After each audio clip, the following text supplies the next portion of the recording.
Om Swastiastu. Perkenalkan, nama saya Ida Bagus Gede Citra Magastia dari kelas 12 IPS 2, absen 15.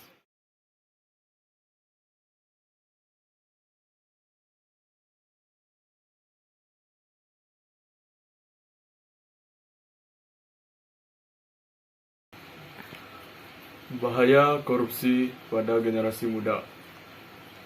Yang terhormat Bapak, Ibu, Guru, begitu pula teman-teman dan hadirin semua yang saya cintai. Selamat pagi dan salam sejahtera untuk kita semua. Pertama-tama marilah kita panjatkan puja dan puji syukur kehadapan Tuhan Yang Maha Esa, karena atas berkat dan rahmatnya kita dapat berkumpul di tempat ini dengan sehat sentosa dan hati yang penuh bahagia. Pada kesempatan kali ini saya akan menyampaikan sebuah pidato yang berjudul Bahaya Korupsi pada Generasi Muda. Korupsi adalah perbuatan buruk yang dilakukan oleh pejabat negeri, baik politisi maupun pegawai negeri serta pihak lain yang terlibat dalam penyalahgunaan jabatan atau wewenang demi kepentingan pribadi atau kelompok. Korupsi memberikan dampak yang cukup besar kepada masyarakat, baik di bidang ekonomi, politik, sosial maupun pendidikan. Saat ini sedang marak dilakukan pembangunan Indonesia. Pembangunan tersebut ditunjukkan untuk menciptakan kesejahteraan rakyat, namun dengan kenyataan masih banyak rakyat yang hidup sengsara di luar sana. Tidur beraskan tanah, beratapkan langit untuk mencari makan pun susah. Hak yang seharusnya mereka dapatkan telah dirampas oleh para koruptor.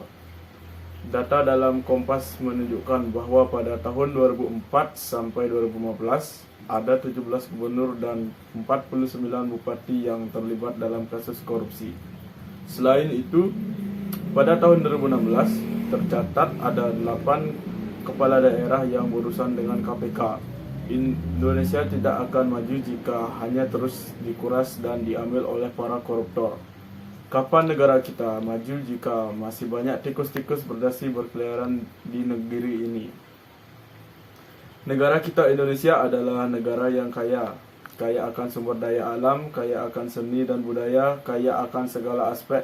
Tetapi mengapa masih banyak anak-anak yang putus sekolah karena tidak memiliki biaya? Mengapa masih banyak anak-anak yang mati kelaparan?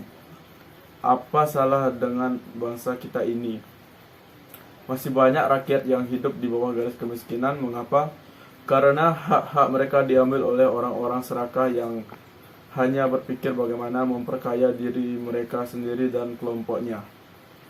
Ada asap tentu karena ada api. 3 faktor yang melatar belakangi seseorang melakukan korupsi antara lain: 1.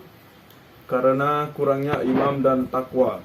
Seseorang yang percaya akan Tuhannya akan merasa bahwa perbuatannya selalu diawasi, sehingga dia akan berhati-hati dalam berbuat, takut akan Tuhannya dan takut akan karmanya. 2. Didesak oleh arus yang sulit untuk dierat, yaitu materialis dan idealisme. Apalagi pada zaman ini, orang-orang lebih mengutamakan gengsi dengan meningkatkan budaya konsumtif.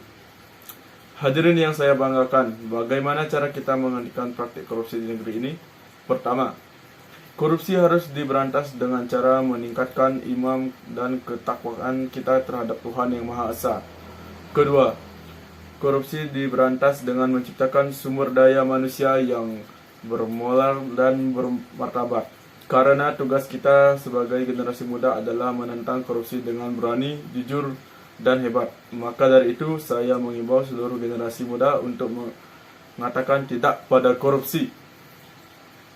Kita sebagai generasi muda harus menghentikan paradigma maju tak gentar membela yang benar. Saatnya kita mengembalikan harga diri manusia yang tidak tertipu oleh kesenangan duniawi. Mari kita bersama-sama tingkatkan iman dan takwa serta tingkatkan sumber daya manusia yang bermoral. Hadirin yang saya hormati, demikianlah pidato yang dapat saya sampaikan. Tentu banyak kekurangan dalam penyampaian pidato ini, maka dari itu saya mohon maaf sebesar-besarnya. Sekian dan terima kasih. Selamat pagi, salam sejahtera.